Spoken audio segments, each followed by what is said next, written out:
पुरुषोत्तम मास महात्म्य 20वां अध्याय। वाल्मीकि का दृढ़ धनवा से पुरुषोत्तम मास के नियम वर्णन। सूत जी बोले कि हे विप्रो, नारायण के मुख से दृढ़ धनवा के पूर्व जन्म का वृत्तांत सुनकर पूर्ण तृप्त न होने के कारण नारद जी नारायण मुनि से पूछने लगी कि हे तपोधन, दृढ़ धनवा ने वाल्मीकि जी से क्या कहा, सो मुझसे विस्तार पूर्वक कहिए।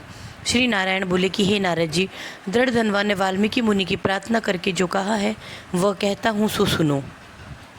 दृढ़ धनवा बोले कि हे मुने, मुक्ति चाहने वाले लोग पुरुषोत्तम मास का सेवन कैसे करें, किसकी पूजा करें, किस प्रकार करें, किस वस्तु का दान करें और उसके करने की क्या विधि है, यह लोक हितार्थ मुझसे कहो, क्योंकि लोक हितार्थी आप जैसे महात्मा पृथ्वी पर विचरते हैं। यह पुरुषोत्तम मास साक्षात पुरुषोत्तम भगवान है, अतः इस मास में व्रत दान आदि करने से महान पुण्य होता है। यह मैंने आपके मुख से सुना है।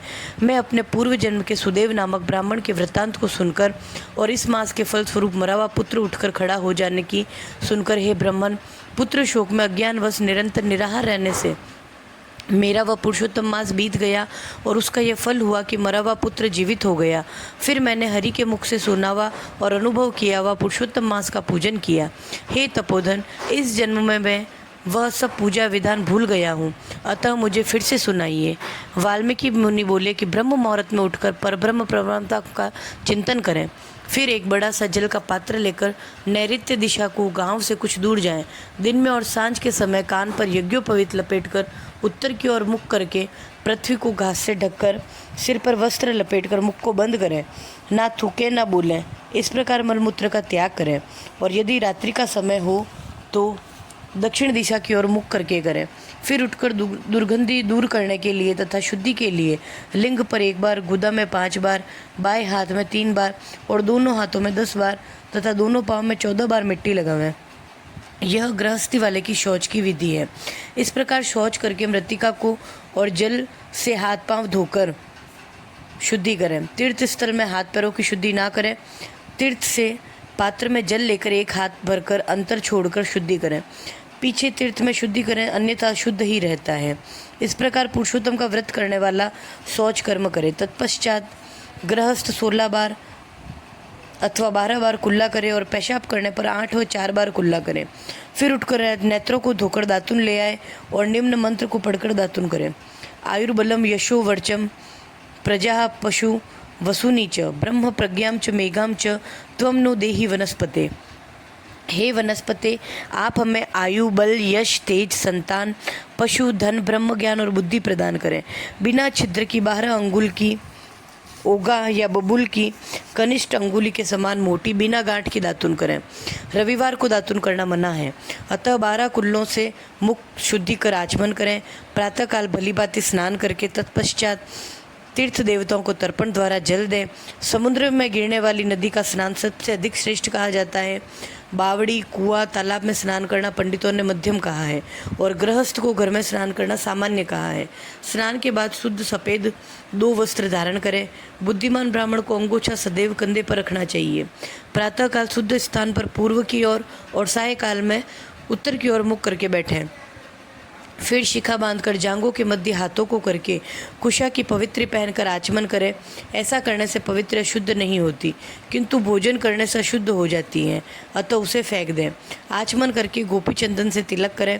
तिलक डंडे के आकार का सीधा हो, सुंदर हो, ऊर्ध्वपुंड हो या त्रिपुंड हो, उसके बीच में छेद रखें, क्योंकि ऊर्ध्वपुंड में लक्ष्मी जी सहित हरि भगवान रहते हैं और त्रिपुंड में पार्वती जी सहित साक्षात शंकर जी विराजते हैं। यदि छिद्र ना हो तो उसे कुत्ते के पाँव की भांति जानो, ऐसा विद्वानों ने कहा है। सफ़ेद ऊर्ध्वपुंड तिलक ज्ञान को देते हैं। लाल तिलक मनुष्य को वश में करने वाला और पीला तिलक सभी प्रकार की रिद्धियों को देने वाला है। इसके अतिरिक्त अन्य किसी प्रकार के तिलक ना लगाएं। गोपी चंदन की माटी से शंख, चक्र, गदा, पद्म धारण करें। ये सभी पापों को नष्ट करने वाला और पूजा का अंग कहा जाता है। जिसके शरीर पर शंख चक्र आदि हो उसको साधारण मनुष्य नहीं जानना चाहिए। वे भगवान के नित्य शरीर हैं जो शंख चक्र आदि चिन्हों को नित्य धारण करते हैं। उनके शरीर के पाप पुण्य रूप हो जाते हैं। नारायण के आयुधों से जिसका शरीर चिन्हित रहता है, उनके करोड़ों पापों से युक्त होने पर भी यमराज क्या बिगाड़ सकता सकता है। फिर प्राणायाम कर संध्या वंदन करें। प्रातः काल की संध्या जब तक तारे दिखते हो तब तक यथाविधि करें। जब तक सूर्य नारायण का दर्शन ना हो तब तक गायत्री मंत्र का जाप करता रहे। फिर सूर्य के मंत्रों से सूर्य के सामने खड़ा हो अंजलि दे और सायंकाल के समय भूमि पर अपने पैरों को करके नमस्कार करे। यदि कोई कमी रह गई हो तो निम्न मंत्र बोलकर पूर्ति करें।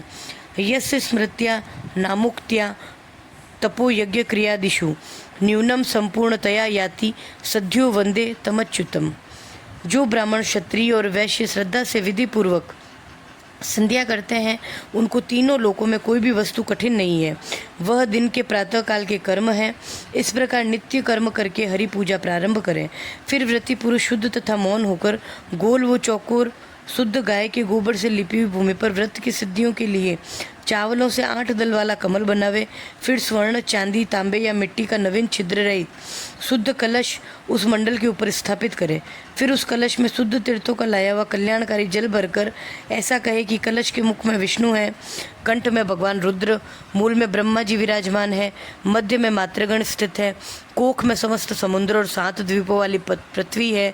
ऋग्वेद, यजुर्वेद, सामवेद और अथर्ववेद ये चारों वेद अपने अंगों सहित कलश में स्थित हो। इस प्रकार कलश स्थापना करके उनमें सभी तीर्थों का आवाहन करें। गंगा, गोदावरी, कावेरी, सरस्वती मेरी शांति के लिए और पापों को नाश करने के लिए आवे। फिर कलश का मंत्रों से गंध, अक्षत, नैवेद्य और ऋतु में खिलने वाले ताजे पुष्पों से पूजन करें। कलश के ऊपर पीले वस्त्र से लपेटा हुआ तांबे का पात्र रख दें। उस पात्र के ऊपर सोने की राधा कृष्ण की मूर्ति स्थापित करें। अनंतर भक्ति पूर्वक विधि विधान से पूजन करें। पुरुषोत्तम मास के देवता पुरुषोत्तम ही हैं, अतः उनकी पूजा पुरुषोत्तम मास के आने पर ही करें। जिसकी सेवा से संसार सागर में डूबता हुआ जीव तर जाता है, यह ध्रुव सत्य है। उसे संसार में कौन मनुष्य नहीं सेवेगा। गांव, द्रव्य, पुत्र, ग्रह और शुभ अशुभ कर्म सभी बार बार मिलते हैं, परंतु यह मनुष्य शरीर बार बार नहीं मिलता। शरीर रक्षा धर्म के लिए और धर्म रक्षा ज्ञान के लिए तथा ज्ञान से मोक्ष सुलभ होता है। अतः धर्म का आचरण करें। देह रूपी वृक्ष का फल सनातन धर्म है। धर्महीन मनुष्य का शरीर बांझ वृक्ष है जिसमें फूल व फल नहीं लगते, की भांति निष्फल है। माता, पिता, मित्र, स्त्री, पुत्र, भाई, द्रव्य आदि कोई सहायक नहीं होता, केवल धर्म ही सहायक होता है। वृद्धावस्था सिंहनी की भांति डराती है, व्याध या शत्रु के समान पीड़ित करती है। फूटे हुए बर्तनों से जैसे जल टपकता रहता है, उसी प्रकार प्रतिदिन आयु क्षीण होती रहती है। लक्ष्मी जल तरंगों के समान चंचल होती है, जवानी फूल की तरह क्षण भर में मुरझा जाती है। सांसारिक सुख भोग स्वप्न की भांति व्यर्थ है, द्रव्य और मन चंचल है। संसार के सुख नाशवान है, ऐसा जानकर विरक्त हो धर्म कार्य में तत्पर रहे। सर्प से आधा निकला हुआ मेंढक भी पुनः मक्खी खाने की इच्छा करता है। इसी प्रकार काल से ग्रसा हुआ जीव भी दूसरे को पीड़ा देने तथा धन के हरण करने की लालसा करता है। मृत्यु के मुख में गए हुए आयु वाले पुरुष को क्या सुख आनंदित कर सकता है। पशु को वध स्थल पर ले जाने पर उसका भागना निरर्थक है। जब धर्म करने से चित्त प्रबल होता है तब उस समय धन का मिलना सुलभ नहीं होता, और जब पास में धन है तब धर्म की ओर चित्त नहीं होता। जब धर्म कार्य में चित्त और धन दोनों होते हैं तब उस समय सत्पात्र नहीं मिलता। जब इन तीनों चित्त, वित्त और सत्पात्र का मिलन हो जाए तब बिना विचारे जो धर्म करता है वही बुद्धिमान है। बहुत धन होने पर भी हजारों प्रकार के धर्म कार्य होते हैं, परंतु पुरुषोत्तम मास में थोड़े ही द्रव्य से महान धर्म होता है। स्नान, दान और कथा में विष्णु भगवान का स्मरण होना, इतना ही सद्धर्म किया जाए तो वह महान भय से बचा देता है। जैसे गंगा ही तीर्थ है, कामदेव ही धनुर्धर है, विद्या ही धन है, गुण ही सौंदर्य है, वैसे ही सब मासों में साक्षात पुरुषोत्तम मास है। यद्यपि यह मास पहले सभी यज्ञादि धर्म कार्यों में निंदनीय था, तथापि साक्षात कृष्ण भगवान के नाम के प्रभाव से यह पृथ्वी पर विख्यात हुआ। जैसे सब प्राणियों के पैर हाथी के पाँव में समा जाते हैं, वैसे ही सब धर्म और कलाएं पुरुषोत्तम में विलीन हो जाते हैं। जैसे गंगा जी के समान सभी नदी नहीं होती, ऐसे ही कल्प वृक्ष की भांति सभी वृक्ष नहीं होते। जैसे पृथ्वी पर चिंतामणि के तुल्य अन्य रत्न नहीं होते, गौ में कामधेनु के समान अन्य गौ नहीं हो सकती, राजा के समान अन्य पुरुष नहीं हो सकते, वेदों के समान अन्य शास्त्र नहीं हो सकते, वैसे ही पुरुषोत्तम मास के समान कोई पुण्यकाल नहीं हो सकता। पुरुषोत्तम मास जैसा कोई मास नहीं है, इसके देवता पुरुषोत्तम भगवान ही हैं। अतः श्रद्धा भक्ति से पुरुषोत्तम भगवान की पूजा करें। शास्त्रों में निपुण शुद्ध सत्यवादी वैष्णव ब्राह्मण आचार्य के द्वारा ही पूजा कराएं। अंतकरण शुद्ध अंतःकरण में होने वाले काम, क्रोध, मोह, लोभ, मद मत्सर रूपी बड़ी मच्छियों से अत्यंत गंभीर वेग वाले इस संसार सागर को जो लोग लांघना चाहते हैं, वे इस भरत खंड में आदिदेव पुरुषोत्तम की ही विधिवत पूजा करनी चाहिए। बोलिए पुरुषोत्तम भगवान की जय।